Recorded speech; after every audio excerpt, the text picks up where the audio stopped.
ఆశ్చర్యకరమైన బైబిల్ పాఠముగా రాజులు 2వ గ్రంథము 23వ అధ్యాయం చదువుకుందాము. అప్పుడు రాజు యూదా పెద్దలనందరినీ యెరూషలేము పెద్దలనందరినీ తన యుద్ధకు పిలువనంపించి యూదా వారినందరినీ యెరూషలేము కాపురస్తులనందరినీ యాజకులను ప్రవక్తలను అల్పులనేమి ఘనులనేమి జనులందరినీ పిలుచుకొని యెహోవా మందిరమునకు వచ్చి వారు వినుచుండగా యెహోవా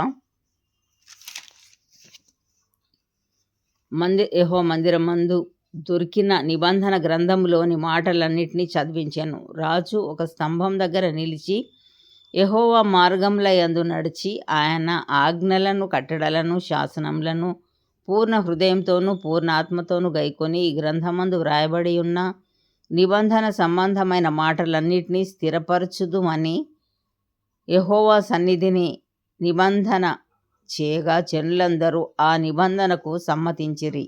రాజు బయలుదేవతకును అషేరా దేవికిని నక్షత్రములకును చేయబడిన ఉపకరణములన్నిటి యెహోవా ఆలయంలో నుండి యువతలకు తీసుకొని రావాలని ప్రధాన యాజకుడైన హిల్కీయాకును 2వ వరుస యాజకులకును ద్వారపాలకులకును ఆజ్ఞ ఇయ్యగా హిల్కీయా వాటిని యెరూషలేము వెలుపల కిద్రోను పొలములో కాల్చివేసి బూడిదను బేతేలు ఊరికి పంపివేశాను. మరియు యూదా పట్టణముల యందున్న ఉన్నత స్థలములలోను యెరూషలేము చుట్టూనున్న చోట్లలోను ధూపం వేయుటకై యూదా రాజులు నియమించిన అర్చకులనేమి బయలునకును సూర్య చంద్రులకును గ్రహములకును నక్షత్రములకును ధూపము వేయు వారినేమి అతడు అందరినీ నిలిపివేశాను. యెహోవా మందిరమందున్న ఆషేరా దేవి ప్రతిమను యెరూషలేము వెలుపలనున్న కిద్రోను వాగు దగ్గరకు తెప్పించి కిద్రోను వాగు ఒడ్డున దాని కాల్చి త్రొక్కి పొడుము చేసి ఆ పొడుమును సామాన్య జనుల సమాధుల మీద చల్లాను. మరియు యెహోవా మందిరమందున్న పురుషగాముల ఇండ్లను పడగొట్టించాను. అచ్చట ఆషేరా దేవికి గుళ్లను అల్లు స్త్రీలు వాసం చేయుచుండిరి. యూదా పట్టణములోనున్న యాజకులనందరినీ అతడు అవతలికి వెళ్ళగొట్టెను. గెబా మొదలుకొని బెయేర్షెబా వరకును యాజకులు ధూపం వేసిన ఉన్నత స్థలములను అతడు అపవిత్రపరచి పట్టణంలో ప్రవేశించు వాని ఎడమ పార్శ్వమున పట్టణపు అధికారి అయిన యెహోషువ గుమ్మము దగ్గర నుండి ఉన్నత స్థలములను పడగొట్టించెను. అయినప్పటికీ ఆ ఉన్నత స్థలముల మీద నియమింపబడిన యాజకులు యెరూషలేమందున్న యెహోవా బలిపీఠం నొద్దకు రాక తమ సహోదరుల యొద్ద పులుసులేని ఆహారం భక్షించువారు.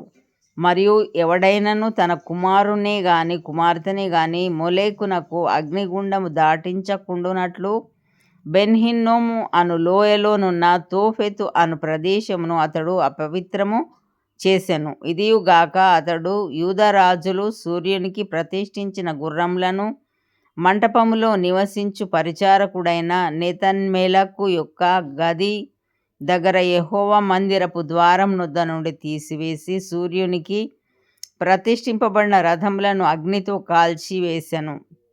మరియు యూదారాజులు చేయించిన ఆహాజు మేడ గది పైనున్న బలిపీఠములను యెహోవా మందిరపు 2 సాలలో మనష్షే చేయించిన బలిపీఠములను రాజు పడగొట్టించి చిన్న భిన్నములుగా చేయించి ఆ ధూళిని కిద్రోను వాగులో పోయించెను. యెరూషలేము ఎదుటనున్న హేయం అను పర్వతపు కుడిపార్శ్వమందు అష్తారోతు అను సీదోనీయుల విగ్రహంనకును కెమోషు అను మోయాబీయుల విగ్రహంనకును మిల్కోము అను అమ్మోనీయుల విగ్రహంనకును ఇశ్రాయేలు రాజైన సొలొమోను కట్టించిన ఉన్నత స్థలములను రాజు అపవిత్రపరచి ఆ ప్రతిమలను తునకలుగా కొట్టించి అషేరా దేవి ప్రతిమను పడగొట్టించి వాటి స్థానములను నరశల్యములతో నింపెను. బేతేలులోనున్న బలిపీఠమును ఉన్నత స్థలమును అనగా ఇశ్రాయేలు వారు పాపం చేయుటకు కారకుడైన నెబాతు కుమారుడగు యరొబాము కట్టించిన ఆ ఉన్నత స్థలమును బలిపీఠమును అతడు పడగొట్టించి ఆ ఉన్నత స్థలమును కాల్చి పొడుము అగునట్లుగా త్రొక్కించి ఆషేరాదేవి ప్రతిమను కాల్చివేశాను. యోషియా అటు తిరిగి అచ్చట పర్వతమందున్న సమాధులను చూచి కొందరిని పంపి సమాధులలోనున్న శల్యములను తెప్పించి దైవజనుడు యెహోవా మాట చాటించి చెప్పిన ప్రకారము వాటిని బలిపీఠం మీద కాల్చి దాని అపవిత్రపరచెను. అంతటా అతడు నాకు కనబడుచున్న ఆ సమాధి ఎవరిదని అడిగినప్పుడు పట్టణపు వారు అది యూదా దేశం నుండి వచ్చి నీవు బేతేలులోని బలిపీఠమునకు చేసిన క్రియలను ముందుగా తెలిపిన దైవజనుని సమాధి అని చెప్పిరి. అందుకతడు దానిని తప్పించుడి, ఎవడును అతని శల్యములను తీయకూడదని చెప్పగా వారు అతని శల్యములను షోమ్రోను పట్టణము నుండి వచ్చిన ప్రవక్త శల్యములను తప్పించిరి. మరియు ఇశ్రాయేలు రాజులు షోమ్రోను పట్టణములలో ఏ ఉన్నత స్థలములలో మందిరములను కట్టించి యెహోవాకు కోపము పుట్టించిరో ఆ మందిరములన్నిటినీ యోషియా తీసివేసి తాను బేతేలులో చేసిన క్రియలన్నిటి ప్రకారం వాటికి చేసెను. అచ్చట అతడు ఉన్నత స్థలములకు నియమింపబడిన యాజకులనందరినీ బలిపీఠముల మీద చంపించి వాటి మీద నరశల్యములను కాల్పించి యెరూషలేమునకు తిరిగి వచ్చెను. అంతటా రాజు నిబంధన గ్రంథమునందు వ్రాసి ఉన్న ప్రకారముగా మీ దేవుడైన యెహోవాకు పస్కా పండుగను ఆచరించుడని జనులకందరికీ ఆజ్ఞాపింపగా ఇశ్రాయేలీయులకు న్యాయము నడిపించిన న్యాయాధిపతులున్న దినముల నుండి ఇశ్రాయేలు రాజుల యొక్కయు యూదా రాజుల యొక్కయు దినములన్నిటి వరకు ఎన్నడూనూ జరగనంత గొప్పగా ఆ సమయమందు పస్కా పండుగ ఆచరింపబడెను.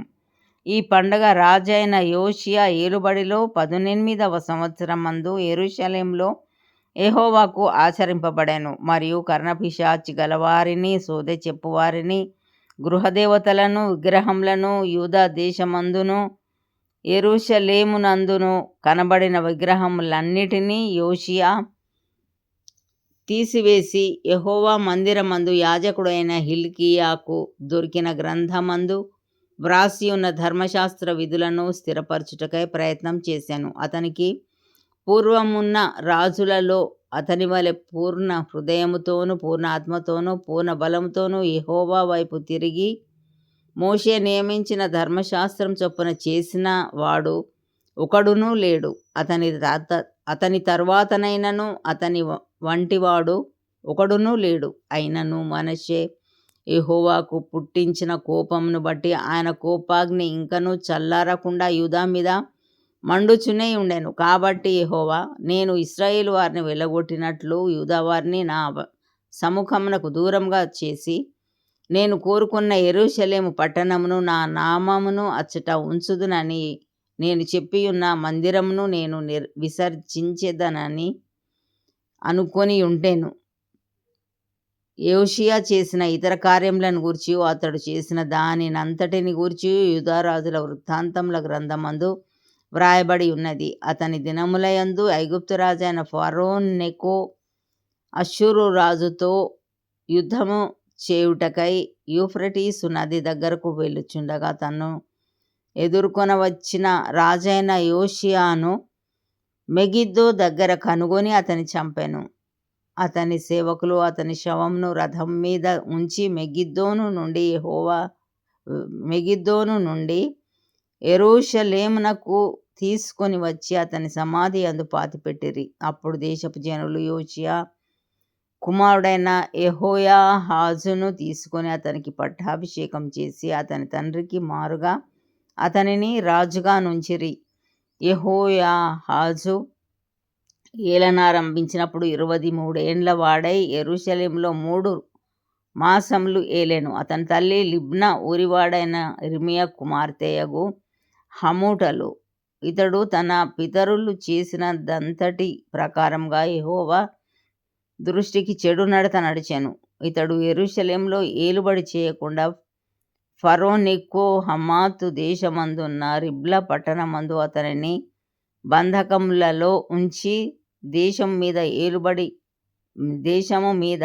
10 మణుగుల వెండిని 2 మణుగుల బంగారమును పన్నుగా నిర్ణయించి యోషియా కుమారుడైన ఎల్యాకీమును అతని తండ్రి అయిన యోషియా కుమారుగా రాజుగా నియమించి అతనికి యెహోయాకీమను మారు పేరు పెట్టి యెహోయాహాజు ఐగుప్తు దేశమునకు కొనిపోగా అతడచ్చట మృతి పొందెను. యెహోయాకీము ఫరో ఇచ్చిన ఆజ్ఞ చొప్పున దేశం మీద పన్ను నిర్ణయించి ఆ వెండి బంగారములను ఫరోకు చెల్లించుచు వచ్చెను.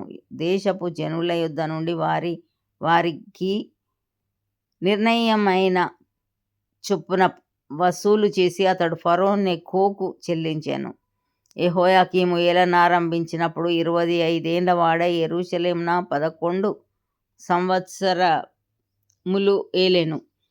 అతని తల్లి రూమా ఊరివాడైన పెదాయా కుమార్తెయగు జెబూదా. ఇతడును తన పితరుల చర్యలన్నిటి ప్రకారముగా యెహోవా దృష్టికి చెడు నడత నడిచెను.